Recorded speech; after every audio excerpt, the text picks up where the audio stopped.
Hi all, this is honey here. நம்ம சேனலில் health and beauty care ரிலேட்டடாக நிறைய யூஸ்ஃபுல்லான ரெமெடிஸ் ஷேர் பண்ணிகிட்ருக்கோம். டுடே என்னோடய டெய்லி ரொட்டீனில் நான் ஸ்கின் கேருக்காக என்ன ரெமெடி யூஸ் பண்ணுறனோ அதை தான் இந்த வீடியோவில் ஷேர் பண்ணுறேன்.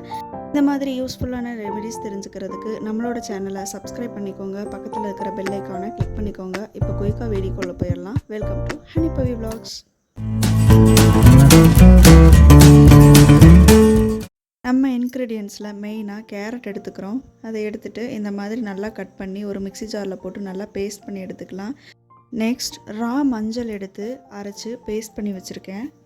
இது வீட்லேயே விளைஞ்சதுனால நான் உடனே எடுத்து அதை வாஷ் பண்ணி அரைச்சி பேஸ்ட் பண்ணி எடுத்துக்கிட்டேன். இது இல்லைன்னா ஒன்றும் பிரச்சனை இல்லை, நீங்கள் கேரட் மட்டுமே எடுத்து பேஸ்ட் பண்ணி அதோட எசன்ஸ் எடுத்து தனியாக வச்சுக்கோங்க. இப்போ நான் இந்த டர்மரிக்கோட எசன்ஸும் கேரட்டோட எசன்ஸும் எடுத்து வச்சுருக்கேன். மஞ்சள் இல்லைங்கிற பட்சத்தில் நம்ம ஃபேஸ் பேக் ரெடி பண்ணும்போது ஃபைனலாக டர்மரிக் பவுடர் ஆட் பண்ணி நம்ம எப்படி பண்ணுறது நான் அதை சொல்கிறேன். வீடியோவை ஸ்கிப் பண்ணாமல் பாருங்கள்.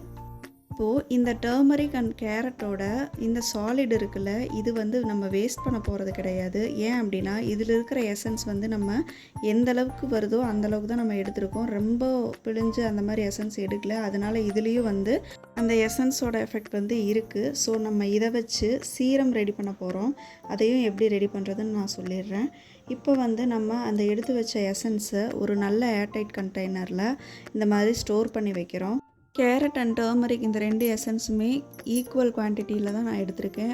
ரெண்டுமே ஒரு 250 கிராம்ஸ் கிட்ட நான் எடுத்திருக்கேன். இப்போ அடுத்ததாக டர்மரிக்கோட எசன்ஸையும் அதே கண்டெய்னரில் எடுத்து ஸ்டோர் பண்ணிக்கிறேன். இப்போது அந்த எசன்ஸை ஒரு ஐஸ் ட்ரே எடுத்து இந்த மாதிரி ஃபில் பண்ணிவிட்டு அதையே ஃப்ரிட்ஜில் ஸ்டோர் பண்ணி வச்சுக்கலாம். பேலன்ஸ் இருக்கிற அந்த எசன்ஸையுமே நம்ம ஃப்ரிட்ஜ்லேயே வச்சுக்கலாம். இது ஃப்ரீஸ் ஆனதுக்கப்புறமா எடுத்து தனியாக ஒரு ட்ரேயில் போட்டுட்டு அதுக்கப்புறமா மறுபடியும் அந்த எசன்ஸ் எடுத்து இந்த ட்ரேயில் ஊற்றிட்டு இந்த மாதிரி சேவ் பண்ணி வச்சுட்டு நம்ம யூஸ் பண்ணிக்கலாம். இப்போது நம்ம அந்த சீரம் எப்படி ரெடி பண்ணுறதுன்னு பார்த்துக்கலாம். சுத்தமான தேங்காய் எடுத்து ஒரு பேனில் இந்த மாதிரி நல்லா ஹீட் பண்ணிக்கலாம். அடுப்பு லோ ஃப்ளேம்லேயே இருக்கட்டும். அதுக்கப்புறமா நான் பேலன்ஸ் இருக்கிற அந்த சாலிட் இருந்துச்சுல, டர்மரிக் அண்ட் கேரட்டோட எசன்ஸ் எடுத்தப்போ நான் காட்டினேன்ல, அந்த சாலிட் எடுத்து இந்த கோகோனட் ஆயிலில் நம்ம ஆட் பண்ணிக்கிறோம். அந்த சாலிடோட எசன்ஸ் கம்ப்ளீட்டாக எண்ணெயில் நல்லா இறங்கட்டும். லோ ஃப்ளேமில் வச்சு நல்லா கிளறி விட்டுக்கிட்டே இருங்க. இந்த மாதிரி கன்சிஸ்டன்சி வர அளவுக்கு இருக்கணும். அந்த ஆயிலோட கலரே கோல்டன் கலரில் மாறி வரும், அந்தளவுக்கு இருக்கணும். நெக்ஸ்ட்டு இந்த எண்ணெயை நல்லா ஆற விட்டுட்டு அதுக்கப்புறமா எடுத்து ஒரு காட்டன் கிளாத் வச்சு நல்லா ஃபில்டர் பண்ணி எடுத்துக்கலாம். இந்த சல்லடை மாதிரி இருக்கும்ல, அதுலையெல்லாம் நீங்கள் ஃபில்டர் பண்ணிங்க அப்படின்னா இந்த சாலிடும் சேர்ந்து அதில் வர்ற மாதிரி இருக்கும், நம்மளுக்கு பியூர் ஆயில் கிடைக்காது. அதனால தான் ஒரு காட்டன் கிளாத்தில் இந்த மாதிரி ஃபில்டர் பண்ணிங்கன்னா நம்மளுக்கு ஆயில் மட்டும் தெளிவாக கிடைக்கும். இப்போது பார்த்தீங்கன்னா தெரியும் அது எந்த அளவுக்கு தெளிவாக இருக்குது அப்படின்ட்டு. கிளாஸ் பவுலில் தான் நான் எடுத்திருக்கேன் காட்டுறதுக்காக. ஸோ இந்த மாதிரி கோல்டன் கலரில் இருக்கும். சீரம் ரொம்பவே எஃபெக்டிவாக இருக்கும். நீங்கள் மறக்காமல் ட்ரை பண்ணுங்கள். இதில் இருக்கிற வேஸ்ட் நம்ம தூக்கி போட்டுடலாம். ஏன் அப்படின்னா இதில் இருக்கிற ஃபுல் எசன்ஸும் கம்ப்ளீட்டாக ஆயில் இறங்கிருச்சு, அதனால தான் சொல்கிறேன்.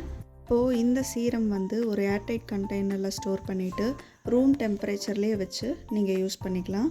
இந்த சீரம் ரெடி பண்ணுறதுக்கு டர்மரிக் இல்லை அப்படிங்கிற பட்சத்தில் கேரட் மட்டுமே எடுத்து இந்த சீரம் ரெடி பண்ணி யூஸ் பண்ணிக்கலாம். இப்போது நமக்கு ஃபேஸ் பேக் ரெடி பண்ண ஐஸ் க்யூப் ரெடி ஆயிருச்சு. இந்த ஐஸ் க்யூப்ஸ் எல்லாம் எடுத்து நம்ம ஒரு தனியாக ட்ரேயில் போட்டு ஃப்ரிட்ஜில் ஸ்டோர் பண்ணிக்கலாம். பேலன்ஸ் இருக்கிற அந்த எசன்ஸ் எடுத்து மறுபடியும் ட்ரேயில் ஊற்றிட்டு யூஸ் பண்ணிக்கலாம் இந்த மாதிரி. இப்போது அந்த சீரம் எப்படி நம்ம யூஸ் பண்ணுறது, அதே மாதிரி இந்த ஐஸ் க்யூப் வச்சு ஃபேஸ் பேக் ரெடி பண்ணி அதை எப்படி அப்ளை பண்ணுறதுங்கிற பார்க்கலாம். ஃபேஸை நீங்கள் யூஸ் பண்ணுற சோப் அல்லது ஃபேஸ் வாஷ் யூஸ் பண்ணி நல்லா வாஷ் பண்ணதுக்கப்புறமா இந்த மாதிரி ஒரு காட்டன் க்ளாத்தில் வார்ம் வாட்டரில் டிப் பண்ணி நல்லா ஃபேஸை வைப் பண்ணி எடுத்துக்கோங்க. அதுக்கப்புறமா நம்ம ரெடி பண்ணி வச்ச சீரமில் ஒரு 2-3 ட்ராப்ஸ் இருந்தால் போதும், ஃபுல் ஃபேஸில் அப்ளை பண்ணிக்கலாம். அதை எடுத்துகிட்டு இந்த மாதிரி சர்க்குலர் மோஷனில் நல்லா மசாஜ் பண்ணுங்கள். இது அந்த ஆயிலோட எஃபெக்ட் மட்டும் இல்லாமல் நம்ம நல்லா மசாஜ் பண்ணுறதுனால பிளட் சர்க்குலேஷன் ஆகி டெட் செல்ஸ் எல்லாம் கம்ப்ளீட்டாக ரிமூவ் ஆகி நல்லா க்ளோ கொடுக்கும் ஃபேஸ்க்கு. வெதர் கண்டிஷன் சேஞ்ச் ஆகிறதுனால பாடி ஹீட் நம்மளுக்கு வேரி ஆகி நம்மளுக்கு பிம்பிள் வர வாய்ப்பு இருக்குது. எனக்கு அப்படி தான் பிம்பிள் வந்துருச்சு. ஸோ அந்த பிம்பிள் பிளாக் டாட்ஸாகவும் ஸ்கார்ஸாகவும் மாறாமல் இருக்கிறதுக்காக நம்ம இந்த ரெமெடி யூஸ் பண்ணி நம்ம அதை ப்ரொடெக்ட் பண்ணிக்கலாம். பிம்பிள் வராமல் இருக்கிறதுக்கு நம்ம ஃபுட், லைஃப் ஸ்டைல் இந்த மாதிரி நிறைய விஷயங்கள் கொஞ்சம் சேஞ்ச் பண்ணால் தான் அதிலிருந்து நம்ம ப்ரொடெக்ட் பண்ணிக்க முடியும். ஓகே. இப்போது நெக்ஸ்ட் ஸ்டெப்பாக வந்துட்டு சீரம் அப்ளை பண்ணதுக்கப்புறமா நீங்கள் ஃபேஸ் வாஷ் பண்ணிக்கோங்க. சோப்போ இல்லை நீங்கள் ஃபேஸ் வாஷ் யூஸ் பண்ணிங்கன்னா யூஸ் பண்ணிக்கோங்க. நான் வந்து இந்த குளியல் பொடி தான் யூஸ் பண்ணுறேன் ஃபேஸுக்கும். இதுக்கான லிங்க்கும் வந்து நான் டிஸ்கிரிப்ஷனில் கொடுக்குறேன். ஜஸ்ட் செக் அவுட் பண்ணி பாருங்கள், யூஸ்ஃபுல்லாக இருக்கும். இப்போது ஃபேஸ் பேக் எப்படி ரெடி பண்ணுறதுன்னு பார்த்தரலாம். ஃபேஸ் பேக்கு ரைஸ் ஃப்ளார் தான் வேணும், அதான் பச்சரிசி மாவு தான் யூஸ் பண்ணுவேன். அது வந்து கொஞ்சம் க்ளீன் பண்ணிவிட்டு அதுக்கப்புறமா நான் அரைச்சிக்கிறேன். இந்த மாதிரி கொரப்பாக இருந்தாலும் பிரச்சனை இல்லை, ஸ்க்ரப்பர் மாதிரி நம்ம யூஸ் பண்ணிக்கலாம். எடுத்து ஒரு கண்டெய்னரில் போட்டு ஸ்டோர் பண்ணி வச்சுக்கோங்க. இப்போ நான் காட்டுற இந்த பவுலில் இருக்கிறது வந்துட்டு ஐஸ் க்யூப் நம்ம ரெடி பண்ணி வச்சோம்ல, அதுதான் இப்போ மெல்ட் ஆகிருக்கு. அது கூட வந்து நம்ம ரெடி பண்ணி வச்ச ரைஸ் ஃப்ளவர் வந்து தேவையான அளவு ஆட் பண்ணிக்கிறோம். நல்லா திக்காக பேஸ்ட் கன்சிஸ்டன்சியில் இருந்தால் ஃபேஸில் அப்ளை பண்ணுறதுக்கு நம்மளுக்கு கம்ஃபர்டபுளாக இருக்கும். ஸோ தேவையான அளவு நீங்கள் போட்டு நல்லா மிக்ஸ் பண்ணிக்கோங்க. கூடவே நம்ம ஃபர்ஸ்ட்டு வந்து டர்மரிக் இல்லாமல் கேரட் மட்டும் எசன்ஸ் எடுத்து நம்ம செஞ்சுருந்தோம் அப்படின்னா இந்த ஃபேஸ் பேக் ரெடி பண்ணும்போது ஒரு பிஞ்ச் அளவு டர்மரிக் பவுடர் ஆட் பண்ணி ஃபேஸ் பேக் ரெடி பண்ணிக்கலாம். உங்களுக்கு தேவைப்பட்டுச்சு அப்படின்னா கர்ட் வந்து ஒரு ஸ்பூன் ஆட் பண்ணிக்கோங்க, நல்லா ப்ளீச் பண்ணி கொடுக்கும். ஸோ இந்த மாதிரி நல்லா மிக்ஸ் பண்ணிவிட்டு இந்த கன்சிஸ்டன்சி இருக்கும்போது ஃபேஸில் அப்ளை பண்ணிவிட்டு ஒரு 15 to 20 மினிட்ஸ் கழித்து நீங்கள் ஃபேஸை வாஷ் பண்ணிக்கலாம். இந்த ரெமெடி யூஸ் பண்ணுறதுனால உடனே நம்மளுக்கு வந்து ஃபேர் ஸ்கின் கிடச்சிரும், ரொம்ப க்ளோ ஆகும், அந்த மாதிரியெல்லாம் நான் சஜஸ்ட் பண்ண மாட்டேன். இந்த பேக்கோட பெனிஃபிட் என்ன அப்படின்னா, நமக்கு இருக்கிற ஸ்கின் டோனில் சன் டேன் இருந்துச்சுனாலோ இல்லை டார்க் ஸ்பாட்ஸோ இல்லை ஸ்கார்ஸோ இந்த மாதிரி ஏதாவது ப்ராப்ளம்ஸ் இருந்துச்சுன்னா அதை கம்ப்ளீட்டாக ரிமூவ் பண்ணி கொடுத்துரும். அதே மாதிரி ஸ்கின்னை கிளியராகவும் ஃப்ரெஷ்ஷாகவும் வச்சுக்கும். இதெல்லாம் தான் இந்த ரெமெடியோட பெனிஃபிட்ஸாக நான் சொல்கிறேன். இந்த பேக் யூஸ் பண்ணதுக்கப்புறமா ஃபேஸை நல்லா வாஷ் பண்ணிவிட்டு ஒரு 15 மினிட்ஸ் கழித்து இந்த மாதிரி ஒரு ஐஸ் க்யூப், அதாவது நார்மல் வாட்டரில் தான் ஐஸ் க்யூப் நம்ம ட்ரேயில் ஊற்றி வச்சு அதை எடுத்துகிட்டு இந்த மாதிரி ஒரு காட்டன் க்ளோத்தில் ஐஸ் க்யூபை ரேப் பண்ணிவிட்டு ஃபேஸில் இந்த மாதிரி வந்து லைட்டாக டேப் பண்ணி விடுங்க. பிம்பிள்ஸ் இருந்துச்சு அப்படின்னா பிம்பிள் மேலே அப்படியே ஐஸ் க்யூப் வைக்காமல் பிம்பிளை சுற்றியும் லைட்டாக டேப் பண்ணி விடுங்க. பிம்பிள் கொஞ்சம் கொஞ்சமாக அப்படியே ரெடியூஸ் ஆகும் ஒரு 2-3 டேஸில். ஐஸ் க்யூப்பில் பிம்பிளை டேப் பண்ணி விட்டதுக்கப்புறமா இந்த பேக்கும் தொடர்ந்து நம்ம போடும்போது அது டார்க் ஸ்பாட் ஆகாமல் நம்ம ப்ரொடெக்ட் பண்ணிக்கலாம்.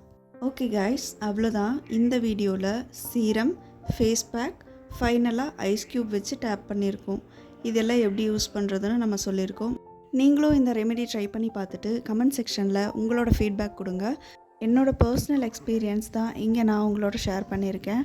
If you have any doubt, just check out with your own, then you can go with this remedy. இந்த மாதிரி நிறைய வீடியோஸ் அப்கமிங்கில் நம்ம சேனலில் கொடுக்க இருக்கோம். Keep watching, be positive. Thanks for spending your golden time with us. Lots of love from Honey.